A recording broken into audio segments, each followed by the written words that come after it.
Good morning everybody. Thank you for joining us for today's Freight in the City webinar in partnership with DAF Trucks. This morning's session will focus on renewable diesel and its role in helping to meet climate objectives. The UK has set itself a binding target in law to reduce greenhouse gas emissions to net zero by 2050 when compared with 1990 levels. Net zero means any emissions would be balanced by schemes to offset an equivalent amount of greenhouse gas from the atmosphere, such as planting trees or using technology like carbon capture and storage. Now, the road transport sector obviously has a huge role to play in this ambition, and the wheels are well and truly in motion for manufacturers when it comes to developing the delivery vehicles of the future, be it battery electrical urban distribution trucks to unlocking the potential of hydrogen for long-distance trunking. But today, we're going to be looking at the latest generation of renewable diesel, sometimes referred to as drop-in fuels. In particular, we're going to be focusing on HVO, which is short for hydrotreated vegetable oil. It can be used today as a direct swap for diesel in Euro 6 engines. It requires no additional refueling infrastructure and brings with it a host of environmental benefits, which you'll learn about this morning. We've got three knowledgeable presenters today who are going to help you explore the technical and operational qualities of HVO. They're going to be taking part in a Q&A at the end of the session to answer any questions you may have. You can submit questions at any time using the Q&A button on the bottom of your screen. Please state who your question is for when doing this. A recording from today's session will be available on freightinthecity.com from tomorrow, and we'll send you through a link so you can access this. This will let you watch it again if you wanted to recap on anything or share it with colleagues perhaps. Okay, right, that's enough from me. Let's move on to our first speaker of the day, who's going to be Phil Moon, Marketing Manager at DAF Trucks. Thank you, Phil. Good morning, and thank you, Hayley. Of course, we are all aware, as Hayley has said, of the challenges that we face as an industry. The road transport and road freight transport in particular is a big contributor to CO2, carbon dioxide emissions to the atmosphere.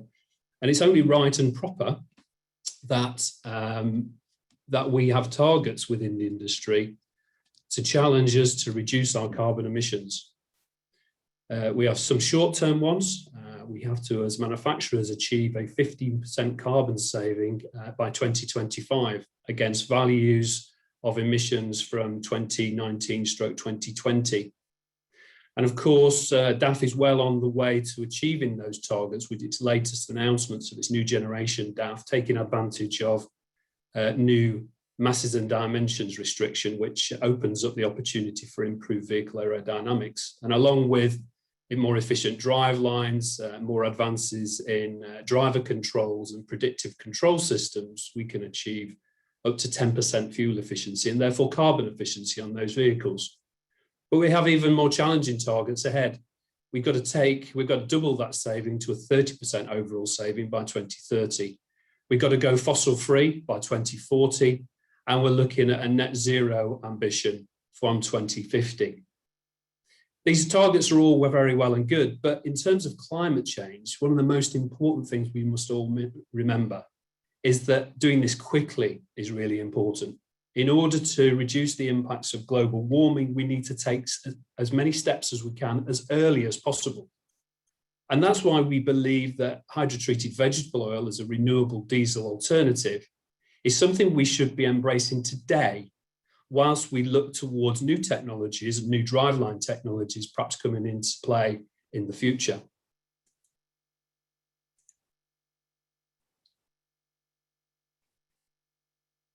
There are a number of alternative fuel solutions out there, and they will all play a part in achieving these carbon saving targets.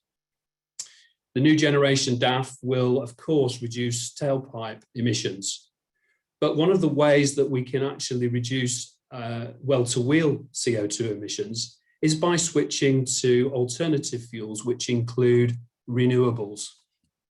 And really to evaluate all the potential fuels that are available on the market today and which will certainly come into play in the future, we can look at alternatives from different sectors. If you look at the diesel alternatives out there, you can see there are already some bio alternatives.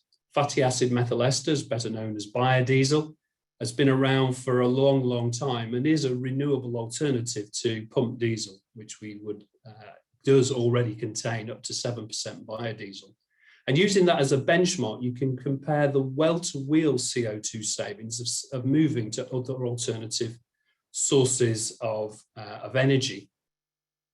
Hydrotreated vegetable oil we'll touch on in more detail, but it's a second generation biofuel, which has a lot of advantages compared to conventional biodiesel. And power to liquid is a fuel which could be of growing importance in the future, but for particularly hard to decarbonize sectors. Natural gas and other gaseous alternatives are of course being considered.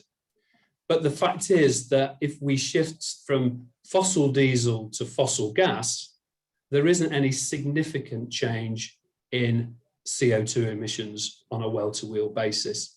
The benefits from moving to biomethane or bio-CNG are there, but we would suggest that it's easy to deploy that type of fuel as a substitute for fossil gas within the natural gas grid so that we can use it to heat and power our homes. Electricity, of course, is often lauded as being a solution for the future. And of course it will be as we increase our investment and availability of renewable energy generation for electricity. But the fact is today that less than half of our electricity comes from renewables, and we're still heavily dependent on fossil fuel generation sources. And that's a similar story for hydrogen. Again, another fuel for the future. And through electrolysis, green hydrogen provides a real opportunity not only to improve air quality, but also to reduce our reliance on fossil emissions. But today's hydrogen is predominantly produced through a process called steam methane reformation, which relies on fossil natural gas, and its production contributes to emissions of CO2 to the atmosphere, effectively being worse in terms of overall global warming impact than pump diesel that we use today. Of course, the challenges that the transport sector face are exacerbated by the diversity of applications that operators see, from urban to regional distribution, light vehicles to heavy, vehicles with different vocational applications, all have different challenges, different operational requirements. And that means that as we look to the future, we do see a mix of technologies being deployed. For decades now, we've relied predominantly on the combustion engine, and particularly diesel-fueled combustion engines, to cover every available application within the road freight sector. That's going to change in the future, and some sectors we have solutions for. It's clear with the right level of incentives and the right fiscal levers that battery electric vehicles can play a significant role in decarbonisation of urban, short distance and lightweight transport. And we're already seeing the first vehicles being deployed into operation in that sector. As the weight range increases and the distance increases, then of course it's more difficult. And that's where the potential for hybrid technologies and maybe the deployment of fuel cell technologies can play a role.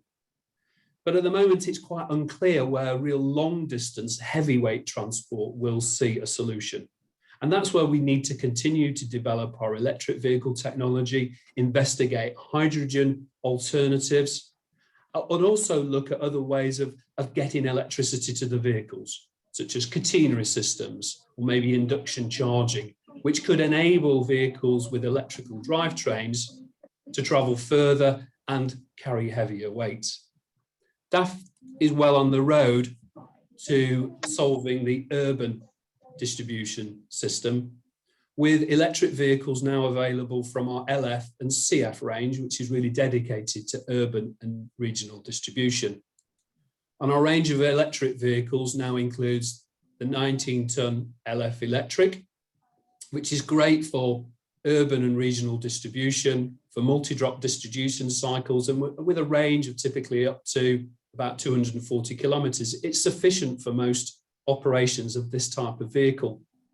The vehicle can be charged up slow overnight, but it can also be fast charged quickly up to 150 kilowatts to enable the vehicle to carry out quick return.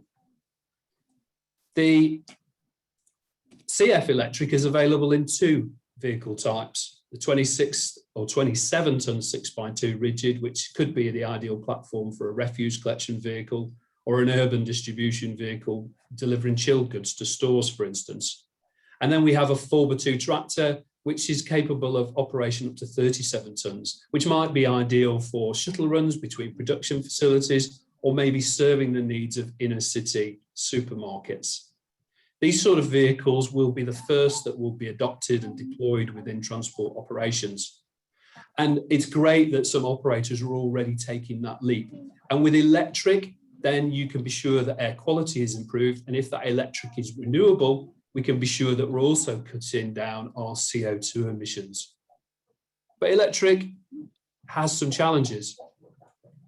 Battery electric vehicles are heavier than their diesel equivalent. The range is limited compared to diesel. There's some questions about the sustainability, about some of the raw materials that are used within battery technology.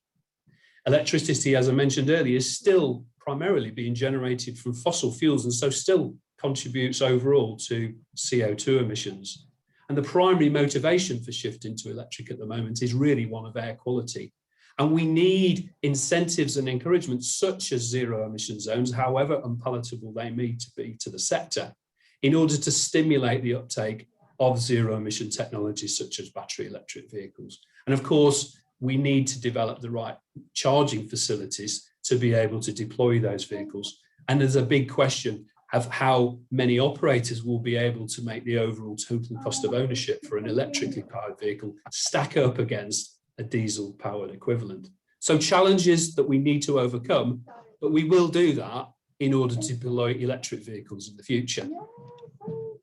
Hydrogen vehicles are another alternative, probably some years away at the moment, but the technology's already been worked on. Within DAF and within PACCAR, we're working on fuel cell developments, and we're also running prototype hydrogen combustion engines, which are another way to deploy hydrogen in long distance transport. But hydrogen has its own problems too. Today, hydrogen is generally produced from the steam methane reformation of natural gas and contributes to CO2 emissions. So whilst it's clean at the point of use, it still contributes to global warming through the emissions of CO2. Blue hydrogen is an adaptation of that, where the carbon is captured and stored, but that technology is really in its infancy and is only being used in low scale. And what we really need to see is more deployment of green hydrogen. And that means using renewable electricity, which is available in surplus, to electrolyze water to produce hydrogen and CO2 for a truly carbon neutral form of hydrogen. But even that technology has its own challenges. Unfortunately, compared to a pure electric driveline being driven by electrically charged batteries, a fuel cell vehicle relies on hydrogen being first produced, then compressed and liquefied, then transported, and then converted back to energy within a fuel cell to then power an electric motor. And as you can see from the infographic here, that consumes a lot of the available energy. So whereas using electricity in an electric battery-powered vehicle has an efficiency of around 76%, so every 100 kilowatts of energy, you actually can use 76 kilowatts at the wheels. For a fuel cell equivalent, we're looking at only 30 kilowatts being available. So that means the cost of operation in terms of energy consumption of that vehicle will be at least twice as much. It will be more expensive to operate a fuel cell vehicle than an electric equivalent, something that the industry needs to grapple with. And so with these challenges still to face us, what we really need to do is we really need to look at relatively easy to deploy technologies that can decarbonize transport today.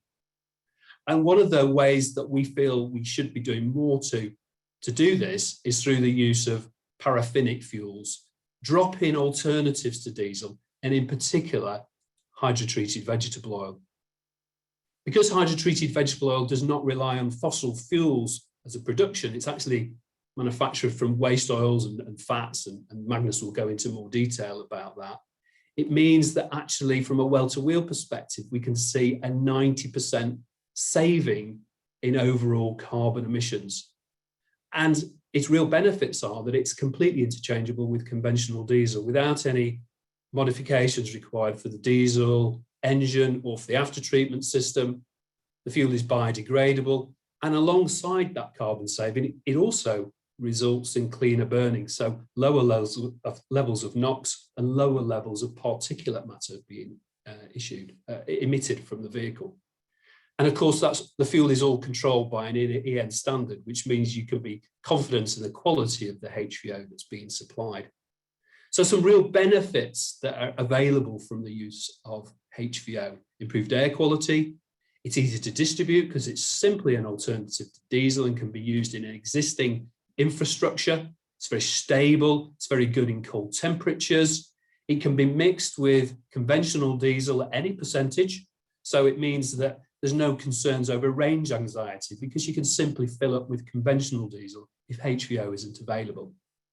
And the heavy transport industry is the one industry that can really deploy it. Because lots of fleets have their own bunkering facilities, it's an area of transport that can readily adapt to the using HVO. And that will enable us to make big steps in reducing our reliance on fossil fuels today, reduce our carbon output, and ready the industry for the transition to alternatives in the future. So if we look at our roadmap today, we see that HVO is a really powerful drop-in fuel that we can use across our existing fleet without buying new vehicles or investing in new infrastructure. For urban distribution, we see the deployment of more and more electric vehicles which deliver completely zero emission solutions. In the future, plug-in hybrid vehicles could be a way that we can actually blend combustion engines running on HVO with zero emission technology for urban distribution. And of course, in the future, hydrogen technology, fuel cell or maybe combustion engine drive lines can deliver long distance vehicle solutions. But HVO has a really important part to play in our route to decarbonisation. Thank you very much.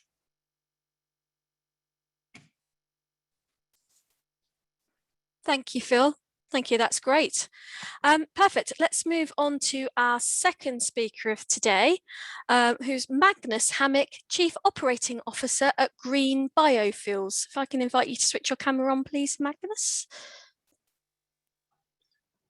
Hello, Haley. Thank you.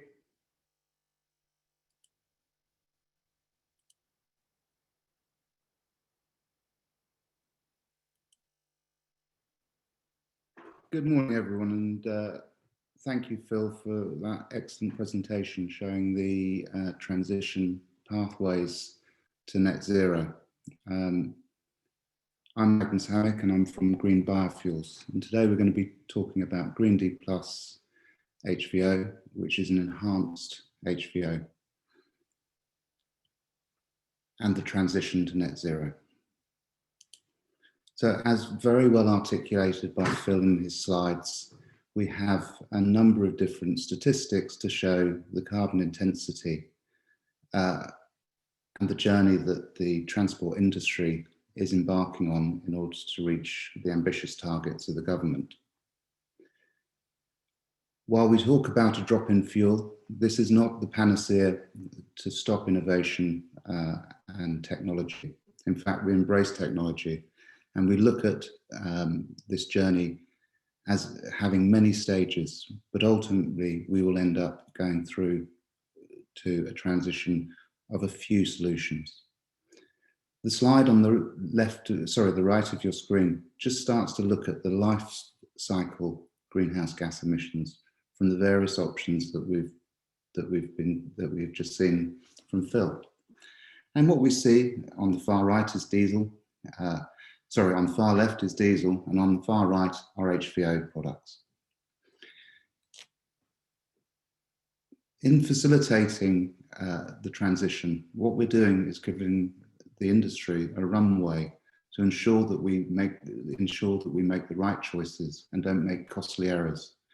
What we want to do is to start a journey now, reduce carbon, CO2e, and improve local air quality within existing infrastructure, without changing and making, as we affectionately call them, Sinclair C5 moments. I'm sure lots of you in the audience are too young to remember the woes of the Sinclair monobike, which, interesting, is almost where we're back to.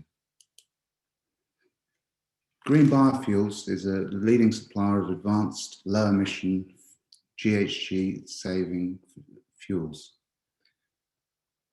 We're a privately owned company, and we're privileged to work with some of the industry's well-known, trusted and loved brands. We work within many sectors, and we consider that the road haulage sector of our business is one of those key areas where we can make a significant difference. We've heard policies around government around sustainable aviation fuel, and feel that more benefit can be derived from advanced fuels on the roads of the UK than in the skies. Now, there's going to be numerous pathways to net zero, and as a business, we're the largest importer of HVO, and hopefully in the slides that follow, I'm going to explain what the product is, what the advantages are, and some of the challenging questions, because nothing is ever as simple as just a drop-in replacement. What is Green D plus HVO? Well, it's a paraffinic diesel which is manufactured at refinery level to a very exacting standard. Phil mentioned the EN 15940 standard, and there are two principal fuels that are manufactured within that class: GTL, which stands for gas to liquid, and HVO. We affectionately like to think of them as being a few billion years apart in their evolution. Gas to liquid comes from fossil gas, and HVO comes from waste-derived feedstocks. What is a waste-derived feedstock? You may be asking. Well, it's any organic matter from a commercial process that would be considered to be waste. We can convert those into a liquid form of paraffinic diesel. Key benefits to it are it's odorless, it has no aromatics or olefins. It doesn't go off in tank, it's crystal clear in appearance, it's biodegradable, and there's noted, because of the inherent cleanliness of the fuel, there are noticeable differences in the combustion. People notice a slight noise reduction. But more importantly, we've spoken about the road to net zero, but we also have to think about the consequences locally, so local air quality. These fuels, or advanced fuels, paraffinic fuels, are considered to be clean burn technologies. We reduce particulates at the tailpipe by up to 85%. Nitrous oxides by up to 30%. Now, when we talk about particulates, the industry has done phenomenally well with the Euro 6 drivetrain and vastly improved air quality through selective catalytic conversion of exhaust gases. We see an evolution coming whereby we understand now the harm of ultrafine particulate matter from the tailpipe. And as a result of the clean burn technology of these fuels, what we see is that reduction in particulates is at the ultrafine level, minus 2.5 ppm and below. this is becoming more and more critical to our industry or our industries. And also it's great to make a transition that not only hits our corporate sustainability targets, but also improves the environment around the environments around us. So I did promise I would answer some difficult questions and questions which seem to be emotionally charged. So what goes into biodiesels? So we have two principal types of biodiesel: those made from waste derived, and those made from virgin crops. Obviously, we want to make sure that we do not land use for food and for well-being does not go to energy crops per se, because that displacement is probably not the best use of farmlands. So we see two principal types of diesel, generation 1 and generation 2. Biodiesels, or FAME, fatty acid methyl ester, have exactly the same feedstock pathways to HVO, but that's where the similarity absolutely stops. One is made as a chemical reaction process. That's the traditional biodiesels. HVO is manufactured at refinery level. And at refinery level, we take a higher distillation fraction than a diesel, which is a middle distillate. So this is a mid to high distillate range. At that point, we get a very pure paraffin. Those paraffins are then isomerized and treated with hydrogen. What that does in the process is drive out all the further impurities. The fuel doesn't attract water. It has zero oxygen and therefore has a stable hydrocarbon, simple double bond. It is very, very efficient within the combustion engine, i.e. it takes less energy to derive more energy from less fuel or less resultant weight, a higher calorific value. Now, on the right of my slide are the questions that we have to make sure we have answers to. So, what goes into our fuel? No virgin crops. And then we are an ISCC certified business. That certification is similar to within the construction industry, the FSA, which is the Sustainable Forestry Association. And what that does is allow us to track the feedstock pathways to make sure that we aren't creating unwanted impacts elsewhere in the world. We predominantly, as a business, choose waste-derived feedstocks, which are used cooking oils. That has its own inherent problems, but hopefully I can show you how that's monitored, how that's managed, and how that risk is put in the manageable basket rather than a potential embarrassment. So, one question we get asked constantly is there any palm oil in our product? And the honest answer to that is because we use waste vegetable oils and used oils, there may be traces of what had previously been a palm product. Under the ISCC certification scheme, we can see where we have traceability of that. But to the importance of sustainability and traceability in these solutions to decarbonisation should not be underestimated. So, as a business, I said we're certificated under the ISCC.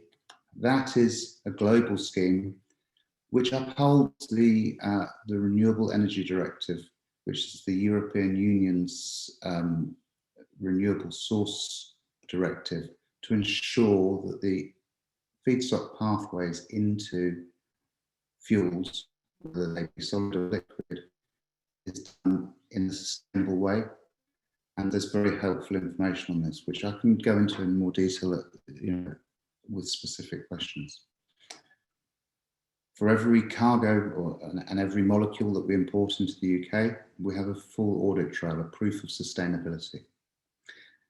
And this year, the Department for Transport, under the Zemo partnership, has actually further given robustness. So we have a cradle-to-grave traceability for all sustainable renewable fuels. This is what this renewable fuel assurance scheme aims are, and this is how we're now able to certify the end user of the fuel with not only their greenhouse gas reductions, but also areas of the actual area of production, i.e. where is the feedstock from? What is the true carbon intensity of the fuel that's being provided? And that is by litre rather than by bulk.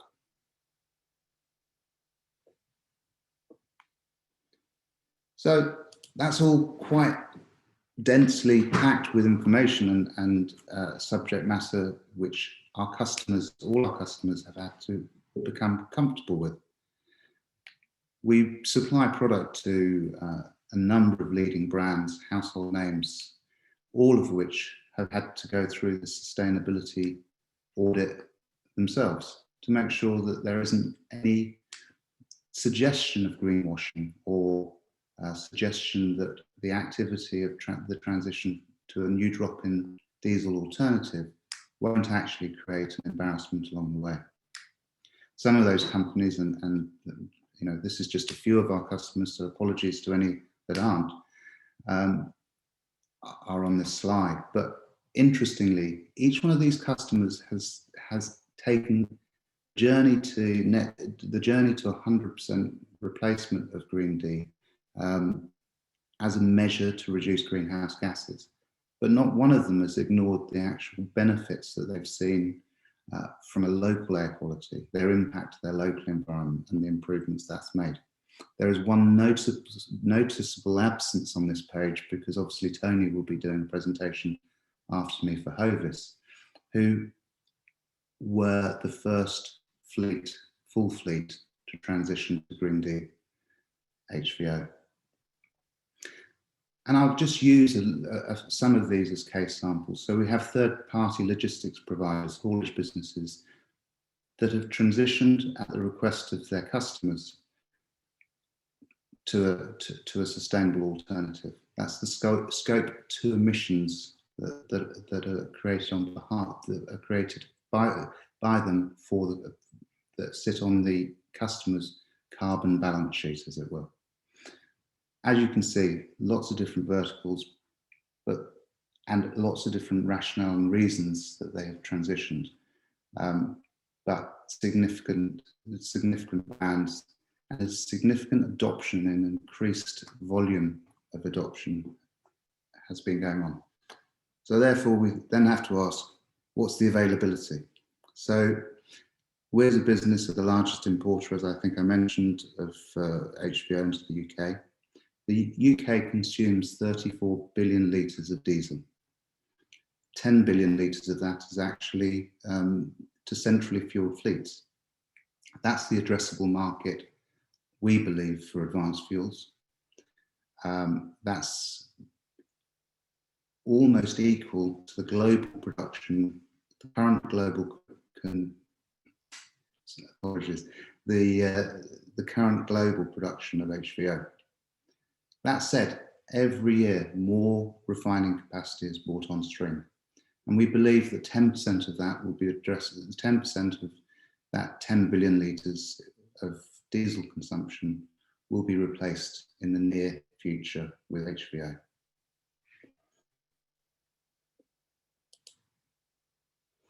So, what's the value proposition?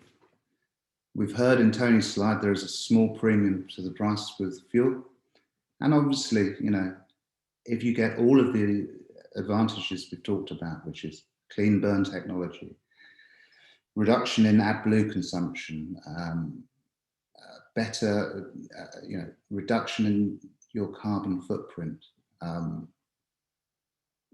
no capex expenditure, a proven transition pathway to alternative vehicle technologies, proven in air quality. It comes at a cost. And that cost actually, when we look at the total cost of ownership, depending in which vertical one is operating, can be mitigated and can also be looked at in the round. And we see that some of the main advantages with the transition is it doesn't need to be considered a commodity product and bought on a spot basis. On the right-hand side bottom, you'll see just a graph that just shows you the volatility in the diesel market. There's peaks and troughs. How we offer our customers to transition is we look at the volume that they are consuming, and we look to give a fixed price structure to allow them to manage those costs and to work those costs within their modelling. Those are over 12 months, but often they extend beyond 12 months into structured pieces of supply. Not one of our customers hasn't seen the huge value in transition, not only for their own CSR or corporate social responsibility, but actually in the way in which they're able to charge or present themselves as a business. And most of our customers see either enhanced rates as a result of being a low carbon supplier, or they see a preference in tendering through stewardship schemes and tender schemes. So it shouldn't be why should we adopt advanced fuels, it should be why have we. In the last 6 months, 35,000 metric tons of CO2 has been saved by our customers.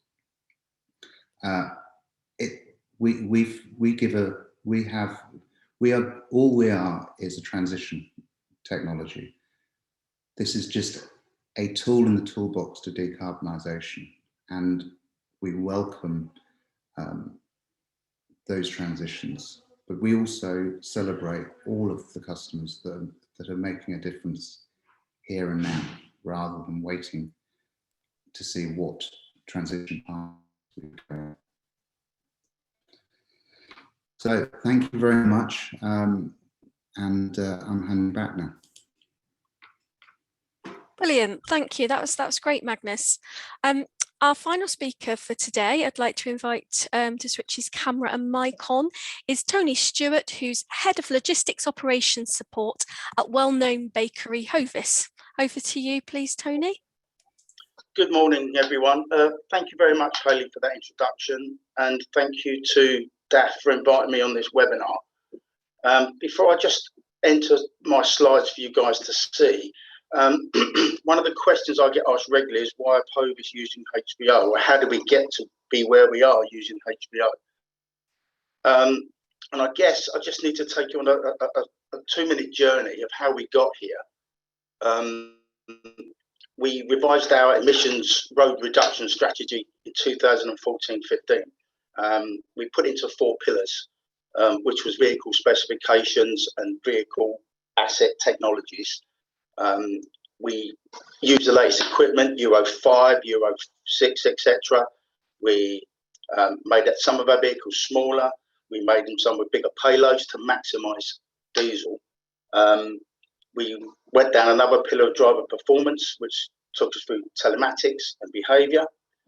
We then went down route optimisation, taking out as many miles as we could, and we still do that today, so we don't have to burn as much fuel as we needed to.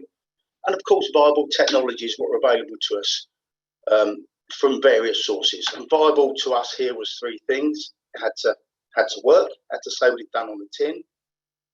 It had to be sustainable. And that sustainable could be for 2 months, it could be for 10 years. It's whatever it is to use specifically. And it had to be cost efficient. And again, cost efficient That's different to everybody. And so we went down this journey. We got to about 2018, and we'd done as much as we could to maximise what we call conventional diesel. And in that roadmap, we hit a bit of a roadblock, because the next stage of reducing emissions even further meant some form of investment. So we spent a little bit of time deciding which route we were going to take. Was it going to be gas? There wasn't too much electric around at that time. Was it going to be some other alternative fuel? So we attended a seminar in 2018 at DAF, where Magnus made a presentation about HVO. And what he said today to everybody here is basically what he said there. And I looked at it and thought, so there's a drop in fuel you can put in your vehicles with no infrastructure, and it reduces emissions by blah, blah, blah. And the only real difference is there's a slight increase in cost potentially between diesel and HVO. So I thought it was a bit of a no-brainer. So I caught up with Magnus afterwards, and he confirmed what he said. We then got into a discussion early 2018, and we began a trial at our biggest location in Dagenham in December 2018. So that's how we got to be using HVO today. If I just share my screen.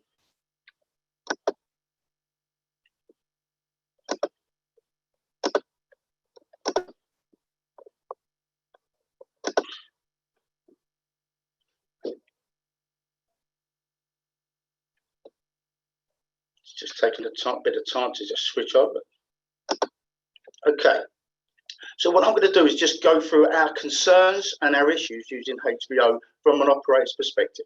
I'll leave all the technical stuff to Magnus and Phil, and hopefully as an operator I can give some of you potential operators an idea or a view of what HVO means to us at Hovis.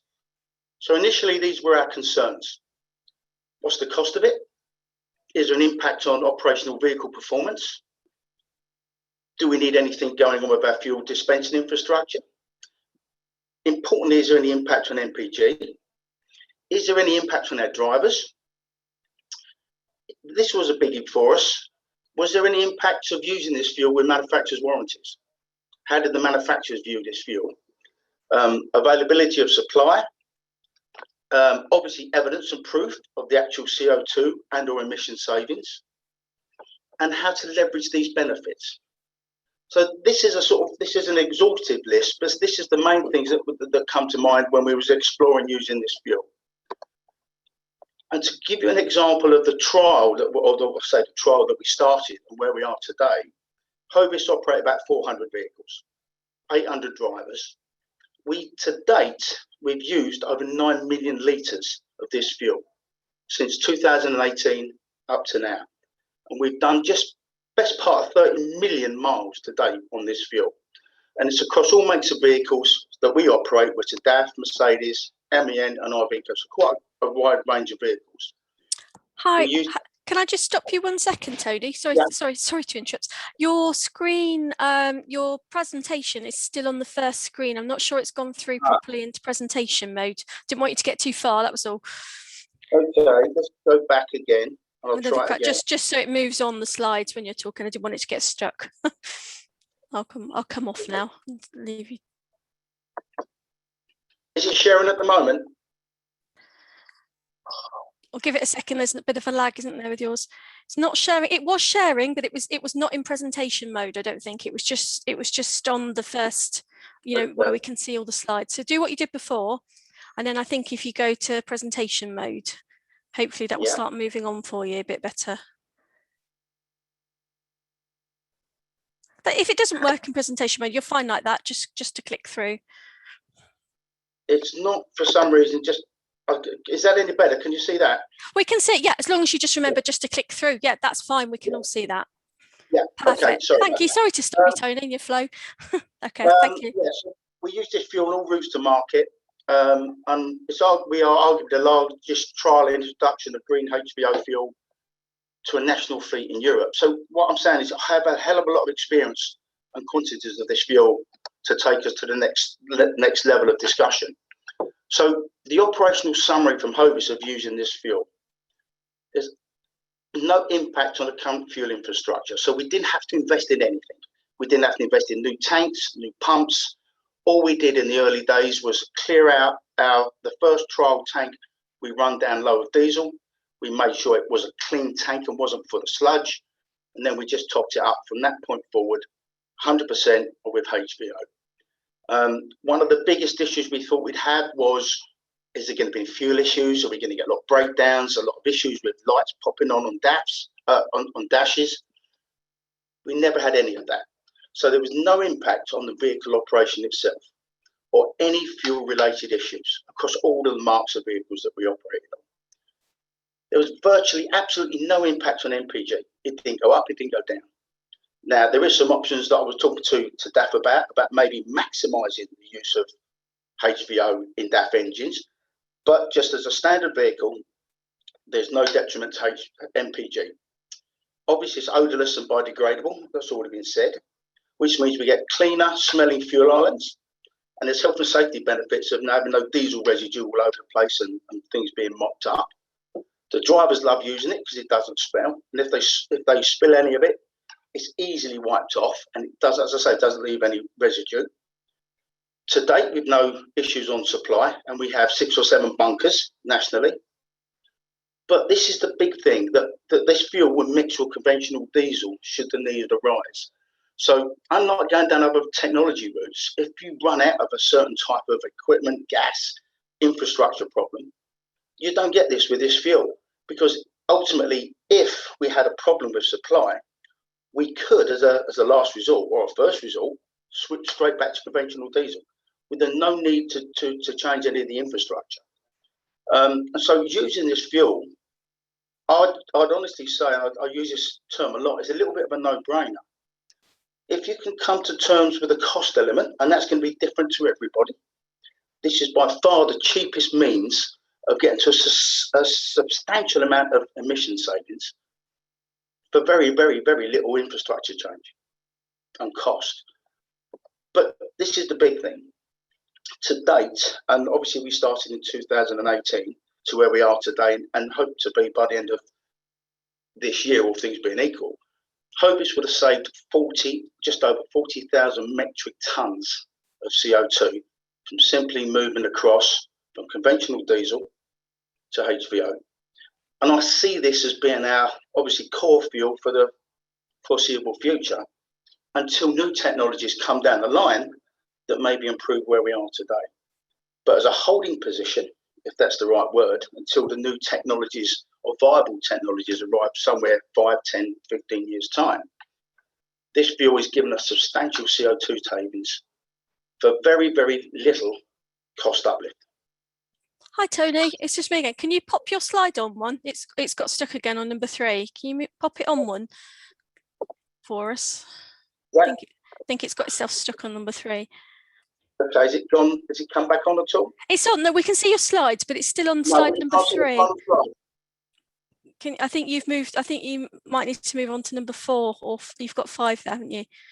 Would you like us to share at this end if it's getting stuck for you? Yeah, it might be getting stuck. I'm just trying to get onto the last slide of the CO2 emission savings. Oh, that's right. Well, pop your last one on, and I'll tell you if it's there. Lovely. Yeah, we can see that. That's great. You can see that. Yeah, that's great. This is the last slide, and this is the important slide. It's, as I say, saved up 40,000 metric tons since their introduction in 2018, up to the end of 22 at current usage rates.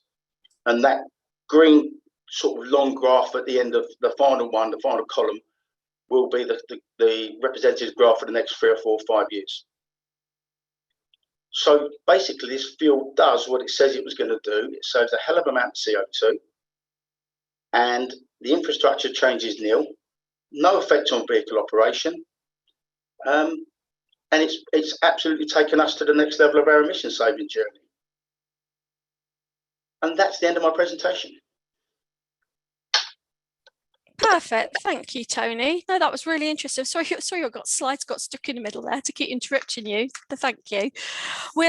There's lots of people asking whether the slides and the video will be available afterwards. So just to let you all know that the recording of today's session will be live tomorrow on freightingthecity.com, and we'll send you all out a link with access to that after the event. So perfect. Right, if I can invite all of our speakers to come back onto screen now, what we'll do, we've got loads of questions that have been coming through.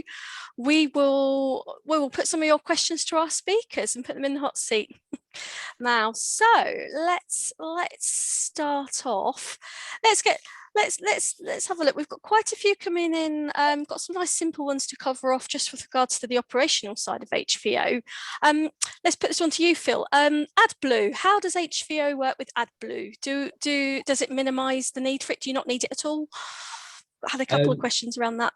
Yeah, it is a good question. You do need to still have an AdBlue system on the vehicle. What we will find is because the HVO burns cleaner and therefore produces less NOx within the combustion chamber, the consumption of AdBlue will probably drop.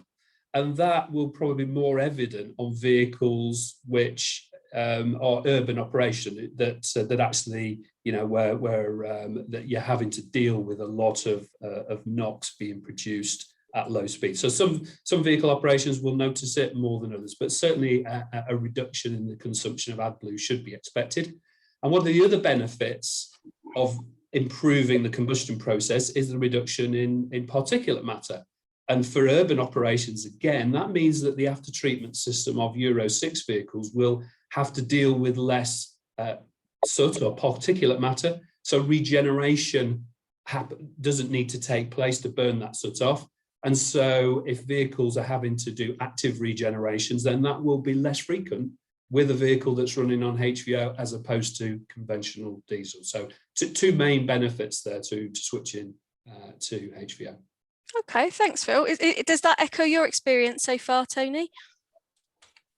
It does, but it's very small amounts of AdBlue that it saves. And if you're putting in a litre and it saves, 10% of that, the quantities, it does save it, but it's very hard to measure. Okay. And well, I guess kind of Phil touched on this as well just now. Is there a need for increasing engine servicing using biofuels? No, there isn't. No, there's no impact on either engine service requirements or any impact on vehicle warranties. So the maintenance schedule should stay the same. Okay, brilliant. Could I just throw one in there on that? In that, because the engines burn cleaner, there is a thought that over time your oils and stuff can last longer because it's burning cleaner. Obviously, that's got to be proven over a period of time, but it makes sense that because the engines burn cleaner, wear might be less in all parts of the engine, including the oil. Yeah, absolutely, Tony. Because you're getting less soot build up within the engine, that's going to contaminate the oil less. So you should get an improvement. But our service intervals, we would recommend stay the same. But you're absolutely right. We would expect to see a reduction in wear generally within the engine and after treatment system. Okay, thank you. Magnus, this is probably, there's lots of questions coming in around the properties of HVO. Lots of people are interested in are there any plans for domestic green D production? A few questions around sort of sourcing of feedstocks and long-term sustainability. What would your thoughts be around that? So yeah, I've seen some of the questions coming through. So and they're broadly split in, I think, to two main areas. One of those being, so to answer your first question, domestic production of HVO, yes, absolutely. We think that within the next 2 years, we'll see a UK-based refinery producing HVO. Currently, we draw from refineries in Northern Europe and the US. Now, the US may seem a long way away, but obviously we've just gone through a process called Brexit, which we're all fed up of hearing about. And as a business, we needed to plan and make sure that there was no interruption of supply to our customers. When we look at and then the next sort of questions are around feedstock and sustainability and impacts to ecosystems. So there's no perfect system, and when waste is involved and subsidies are involved, obviously there is an environment where fraud could be perpetrated.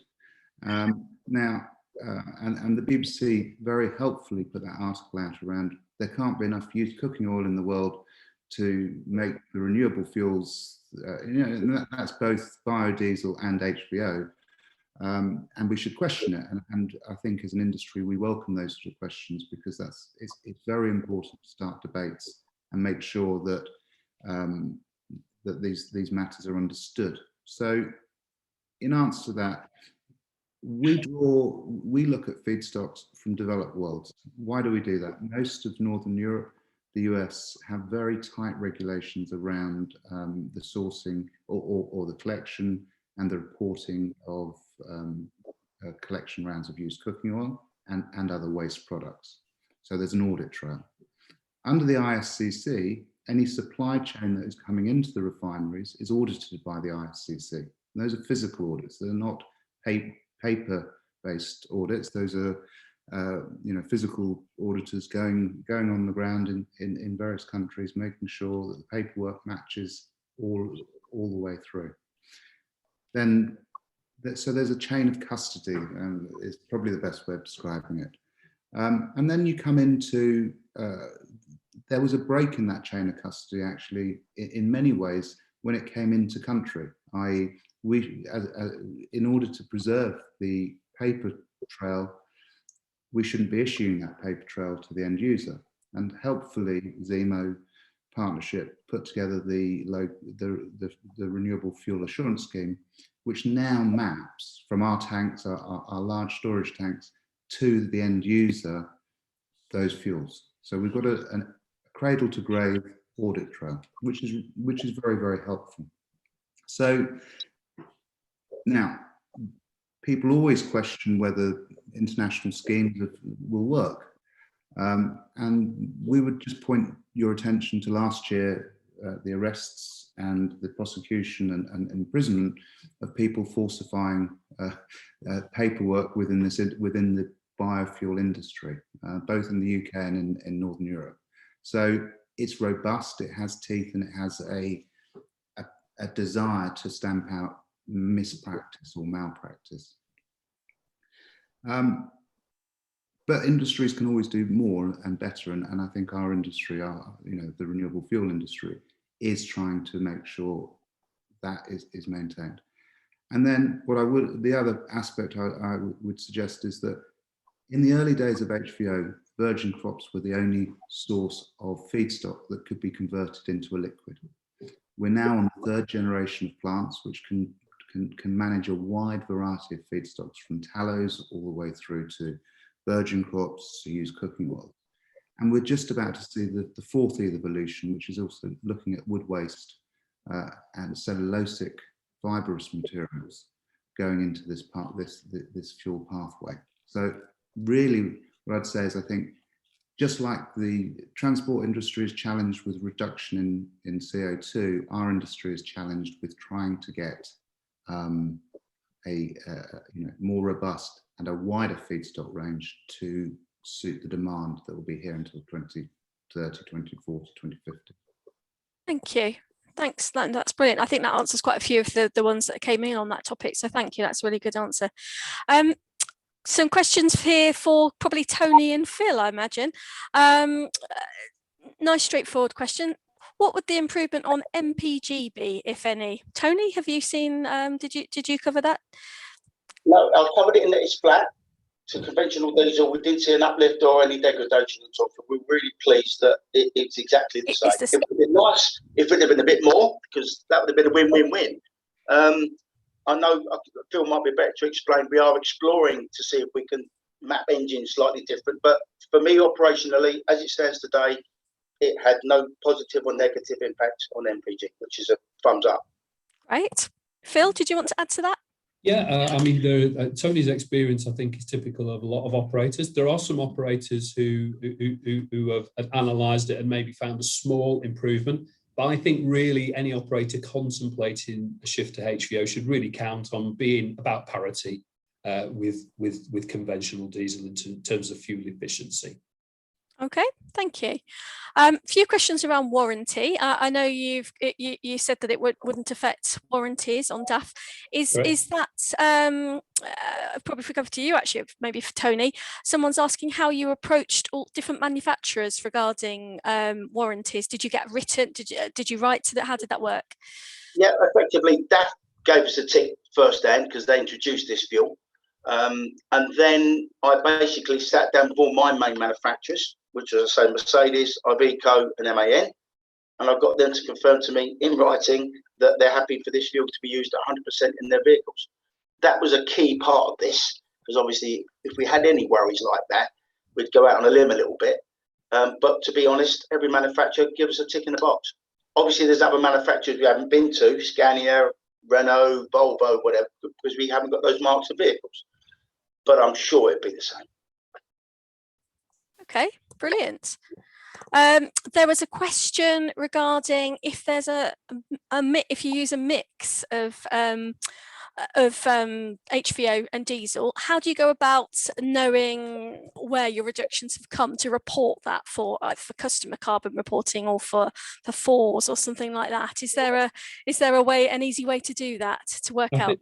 I think basically, I mean, if you look at your purchase of what you bought, so if you've whether you've bought it in bulk or whether you're filling up out on the road with fossil diesel, of course you would know that. If you're tracking your fuel consumption, you will know whether it's based on what the proportion is, and you just do a very simple calculation. Okay, thank you. So sorry, Hayley, to cut across. Just to reiterate, that's one of the main benefits of HVO, that you can have your own bunker, and I think Tony manages to rely exclusively on bunkered HVO for his fleet. But some operators they tramp around, and they're going to have to top up when out on the road. And with HVO, you can do that. You can just go into a normal filling station and fill up with conventional fossil diesel. Okay. That kind of actually sections into a question around, the 90% reduction of CO2 emissions. I think that one should be covered because there's a couple of questions around it. So the 90% greenhouse gas reductions are based on default values, scope 1 and scope 3 emission reductions or emissions values. So diesel has a value of 3.14 and Green D HVO or HVO per se has a default value given by BAYS of 0.342. So that's where the reduction comes. Those are looking at for fossil diesel, the extraction, the refining, the delivery to the point of combustion. For Green D, we don't have the carbon intensity in the feedstock because we haven't excavated it. We get a degradation because of the delivery miles of the feedstock to a refinery, and then we get a small refining reduction or addition of CO2, and then the delivery from the refinery to our tanks. That's where those default numbers come from. As a business, actually, we have no legacy in fossil fuels. So what we do is we insist all our fuel is actually delivered on our fuel. So actually, that 90% is, while it's the default value, with Green D, you slightly improve that. And then the other question was the 85% tailpipe reductions and NOx reductions. So as you can imagine, one needs to evidence any claims. So there's been a number of trials at Millbrook on different duty cycles, and these are average reductions at the tailpipe from the combustion of particulate matter.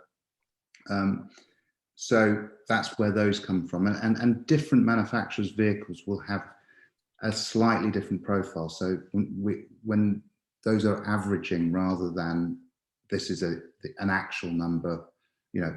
So one is the CO2e saving is an actual calculated number based on the volume of fuel you've bought. The tailpipe and local emissions perspective is an average from various trials that have been conducted at Millbrook and through other independent test houses. Okay, thank you. Thanks, Magnus. Quite a few questions coming in around how to actually refuel. So, for example, could you let us know if you need any special equipment at your site, or can you use existing equipment? And are there any plans for HVO to be available at public access refueling points, such as at normal fuel stations? A few questions around that. Do you want to kick us off with that, Phil? Are you able to help with that one? Well, I might default to Magnus, actually. But should we go with Magnus for that one, actually? It's probably quite a techie one, that, isn't it? I'm just repeating what Magnus has told me previously. So that's all right. Over to you then, Magnus. Do you want to cover that one? Yeah, so from centrally fueled fleet perspective, there's two things. One with existing tanks, we recommend a tank inspection to make sure there's no underlying health issues with the tank. And then it is really as simple as we deliver in tankers in the same way that fossil diesel is delivered. So they don't need any sort of special cleaning beforehand or anything like that, just an inspection to check that everything's good. Yeah. And then and so those are for customers that have tanks already on site that are in good health. And then as a business, in order to facilitate people to change, those people that maybe currently would be using fuel cards, we will look at putting tanks onto site. We've done that recently, actually, with a DAF distributor, and I think we've got one going into a Hovis site where the tank wasn't quite up to the mark. So, as a business, we're very passionate about helping people make this transition without the rigors of, you know, high levels of change. So, from that perspective, it's very easy. More than happy to talk people through the pathway to change and transition, and it can be very, very quick, and the impact is immediate, obviously. The question about the filling stations, and this is where we would love for forecourts to have our fuel as they do in Finland, actually, where you can buy HVO 100 at the pump. Given the scale of the problem in the UK is 5 times that of Finland, i.e. 34 billion litres of fossil diesel are used. We don't see that as being a near-term activity, and principally filling, given that only 10 billion litres, you know, what you've got to look at is the mix of vehicles that's going to. So private light goods vehicles, small vans, and as Phil really well articulated really well, there is solutions out there today that are affordable and practical to transition: electric, electric private light goods vehicles, small commercial vans, and that. So, and those principally are the largest. They take the largest amount of that proportion of that 34 billion litres. So, for us to go and put fuel into the forecourt, we wouldn't want to hold up that transition. We don't see that as being the right pathway, but also, you go to the markets that need it most. Okay. Okay, thank you. Thanks, Magnus. Tony, a few questions coming in for you. Always top of operators' minds. Cost. Did you guys carry out at Hovis a cost analysis exercise compared with conventional diesel for the same vehicle movements? And if so, what is the cost impact? Several questions are also coming in around the current cost per litre. So we come to you first, Tony, about how you approach the cost side of things at Hovis. I think, yeah, as I said at the start of my preamble presentation, there's always a cost to emissions reduction. Once you get to a certain point, to go to that next level, there's going to be some cost element to it. It doesn't come for nothing. And at the time when we went down the route and started discussing this with Magnus, it was the most still a cost-efficient route before we even began to talk about the actual pound notes. I'll go back to an early conversation with Magnus. this was said to be somewhere between 5 and 10% more expensive than diesel. I can't give you my actual commercials on it, but we are very pleased at where we are, what we're paying for this fuel versus what we've paid for diesel. So for us, it's the most, not only is it the most cost-effective solution by far to get this amount of substantial reduction, because it is substantial. Each operation will be different, like what Magnus said, depending on volume, depending on how it's delivered, all of that sort of stuff. So I can't give you a commercials of where we are on it, the actual commercial, but I can tell you, of course, I'd like it to be better. Magnus, are you listening? But we are very happy where we are at this moment in time with the commercials, considering the substantial savings we're making. Thank you. Thanks, Tony. And Magnus, I don't know if you just want to add to that, just regarding what we were talking about, managing costs as well, different plans that people can put in place. Did you want to add any detail around that? So I think Tony's comment is right. You know, what you'll see is that HVO will track around about 5 to 10% more expensive than rack price diesel. Most of our customers don't actually send trucks into a terminal to pick up diesel, so there's always additional costs added to it. We, as a business, look at actually a number of things. One is volume. So we would like to deliver the largest possible load size to any one customer, or make sure that there is delivery efficiency, i.e. one is not making suboptimal delivery pathways. That's for two reasons. One is no one wants to pay for unwanted haulage. We all understand the cost of the haulage on this webinar. And the other is that actually from a global, local impact, fewer trucks on the road makes more sense. Now that greatly reduces the cost to the end, to the end user of the fuel. So, and the way in which we mitigate people's cost is that diesel price will go up and down. People tend to buy this on a fixed price forward model, and actually over a year, normally you will see that being a marginal increase over the diesel price average for that year. So, and then the other aspect of the fuel is that, which we haven't really mentioned, is the fuel has very good cold pour properties. What does that mean? It doesn't start to gel until -36. So, and there's not a winter or summer grade product, which means that actually there's better times to enter into fixed price forwards, which we'll always advise the customer on and try and work with them to make sure they're not buying at the seasons in the year where the product is more valuable for colder climates. Don't forget, this product is competed for around the world. It's the highest paying markets that get the most of this product. And that's why subsidy, and that's also why the change in duties on diesel at the 1st of April next year, there seems to be an opinion within that actually clean fuels, low carbon fuels, will start to see some form of duty rebate structures. It's not law yet, but it looks like it could well be, i.e. reward people doing the right thing to mitigate the cost difference, and actually penalise people that aren't doing as much as they could. Once again, that will attract greater volumes to the UK market rather than less volume.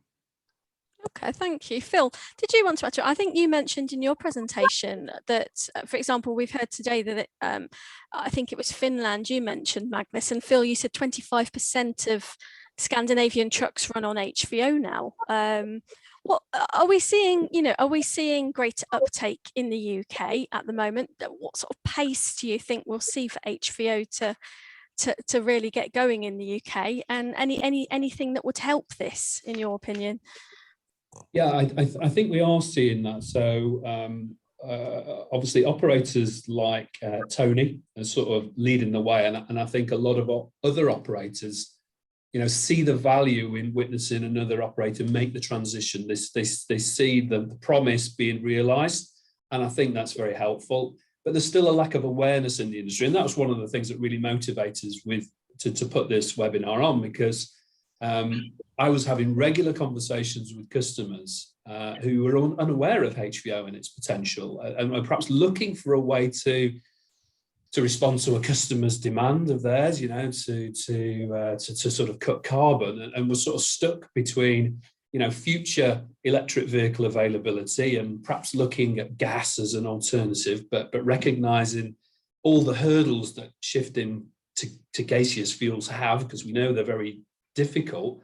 And then when we told them about HVO, they kind of went, why aren't we learning? So there's a lot of sort of ignorance in the UK market, which fortunately isn't in play elsewhere. So in Northern Europe, in Belgium and Holland, we know there's an increasing awareness and use of HVO, recognised as being a real opportunity. And Scandinavia in particular, which Magnus talked about, there's there are duty incentives in those markets, which of course make it attractive to the end user. And as Tony says, that pulls the supply towards those markets, because the suppliers will of course feed into the markets which have got the best economics to make it viable. So we need, UK government, the Treasury, to sort of look at duty to perhaps stimulate the demand, because I think that will, through a duty reduction, take away any fear of cost increase. But we also need, operators to sort of think about whether this can play into their their business. I think one of the things that's really important, a lot of people do ask about cost, because of course there's a fear factor around anything that increases the cost of transport. But I think more and more as an industry, we are in the focus. We are in focus because we're responsible for a production of a lot of CO2 to atmosphere. Our end users are very conscious, and the consumer is very conscious of the carbon footprint of everything we buy and use. And I think it's remiss of us as an industry not to take advantage of things like this. So, and that might mean an increase in cost. We just got to face it. It's worth it to save the planet. We've got to do what we can. Thank you. Thanks, Phil. Questions for you, Tony, coming in. One of them is around drivers. How do you get the drivers on board with it? Did they need any special training? What would you say about that? Funny, because when we started the trial of this, we made all the drivers aware of what we were doing. And that trial was at Dagenham. And so there was a big promotion, new type of fuel, it smelled different. And we got their feedback and they said it was great. But we didn't do that when we went to our second site. We just ourselves did it overnight. And we got a few comments from the drivers saying, well, now this is water coming out of the tank effectively, because there's no real smell to it and it's clear. But the drivers love it because there is no smell. Yeah. And so we did brief on one site just to let them know, because it was weird and strange, if you like. But we didn't brief on any other sites. So we did at management level, but not at driver level, and we wait for feedback. And to be honest, it's a big tick in the box. Everybody likes using it because of its cleanliness and it's odourless. Brilliant. And there's a few more questions been coming in for you just about your future plans. Obviously, you're very much HVO. It's here, it's working for you. Brilliant. What, as a business, what are you thinking next steps? Are you longer term looking electric for maybe urban, or looking at hydrogen? It comes back to what I said, what's viable for the industry. Now, we haven't got an R&D budget. We make bread and we have a big logistics division that deliver it. We're not one of the luxury operators where we can invest loads of money in the next best thing. We wait for the next best thing to come along. We explore it.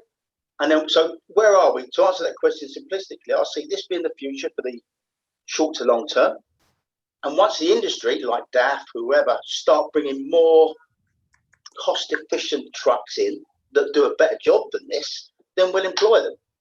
But that's now on the industry to drive back down to us.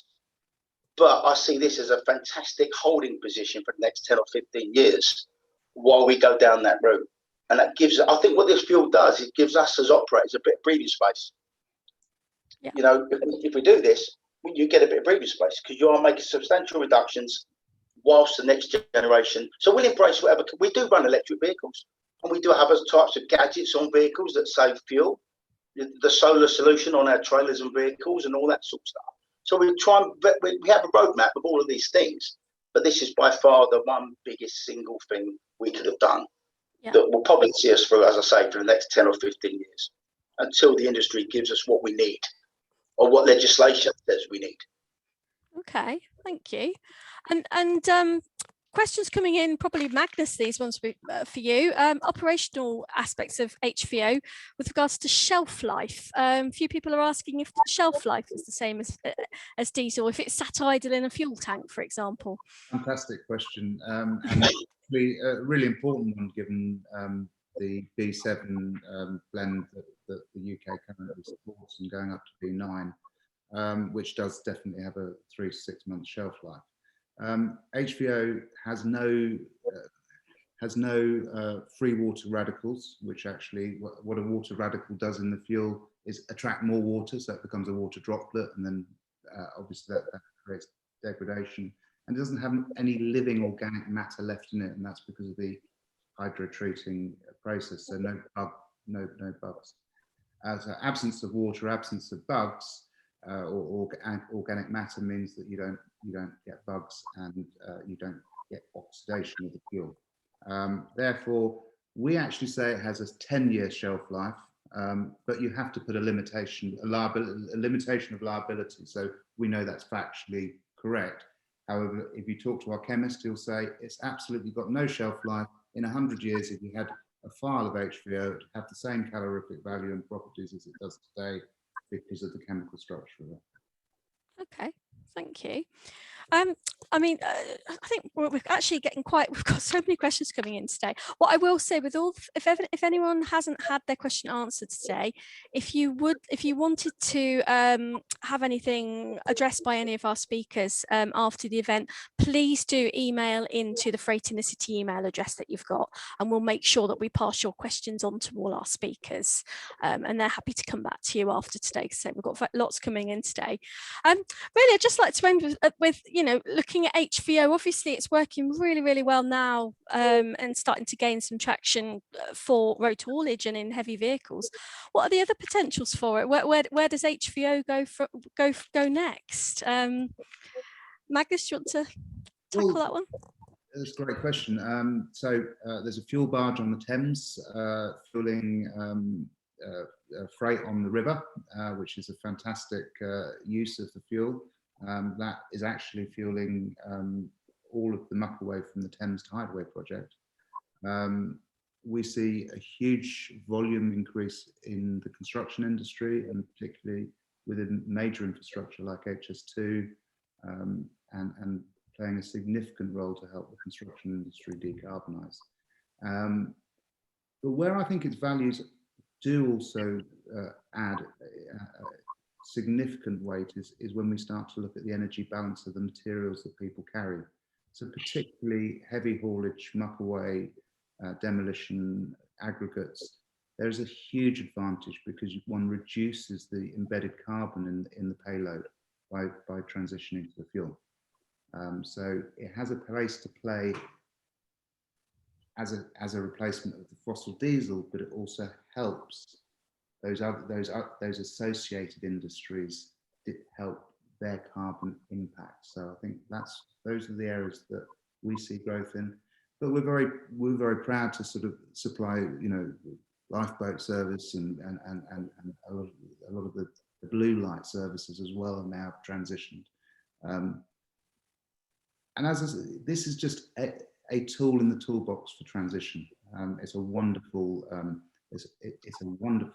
way of transitioning without taking any risk.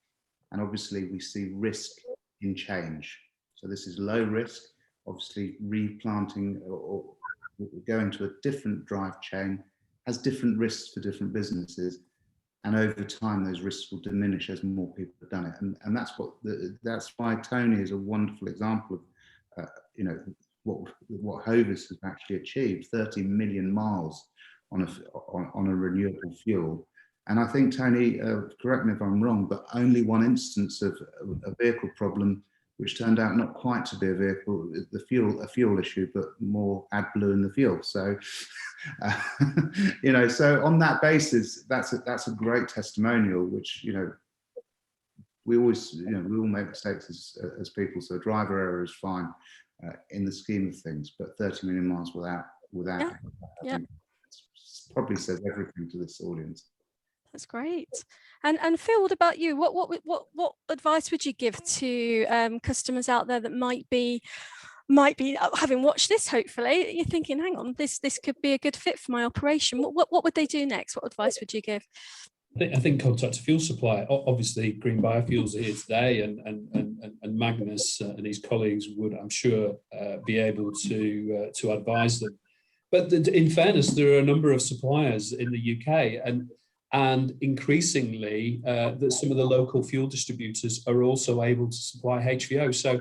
So why not talk to their existing diesel fuel supplier and talk to them about HVO? They may already supply it, perhaps to some of those sectors that Magnus mentioned, like the construction industry, home heating, things like that. The HVO can displace sort of conventional fossil fuels in a number of areas. So you may be surprised to find they're already a potential supplier. So make that call and look at it. And that's the beauty of this thing. You could do it today. Literally, you could order HVO today, have it delivered in the morning, and you could be saving carbon by tomorrow afternoon. And that's, I don't know of another technology that you can do that. No, that seems to be the beauty, doesn't it, of the drop-in fuel. It does what it says on the tin, Yeah. Literally. No. And Tony, if we've just finished off with you, what sort of if you had any sort of key advice for someone just starting on this journey, what useful thing would you give them just as a starting point? Where to start? Call your supplier and just do it, because if you accept that there's going to be a cost element to going a bit greener than where you are today, this is by far at the moment the most cost-effective way to make substantial savings on your emissions. And the next stage for us really is the legislational side of this. We've not really spoke about that today. That's a part of this that we're trying to explore, because I'm sending vehicles into city centres with virtually not quite zero emissions, but 90% reduction on diesel. And there is no, I won't say reward is the wrong word, recognition. We're still struggling to get that recognition. And so I see that journey as being one for us now, along with the likes of the manufacturers, DAF, Magnus, of lobbying and seeing what difference we can make, because they only recognise 100% emission. Yeah. They don't massively, the gap in between is either all or nothing. Yeah. So as an industry, I think that's our next challenge. That's really important. Yeah. To recognise it, because that would incentivise other operators to do it as well, maybe. I think that's a really good point. Yeah, no, definitely. All right, I think we're at time now. So I want to say a really big thank you to all our speakers today. It's been brilliant. 3 great presentations and loads of questions coming in. Like I say, if we haven't got to your question today, then please do email us if you want us to forward anything on to the speakers, and we're happy to do that for you. I know some of them have been answered as well online today. So as I said earlier, the link for this whole webinar will be emailed out to you tomorrow, and it will be available to watch on demand on freightinthecity.com. But other than that, big thank you to everyone for joining us, and goodbye. Thanks. Thank you. Thank you.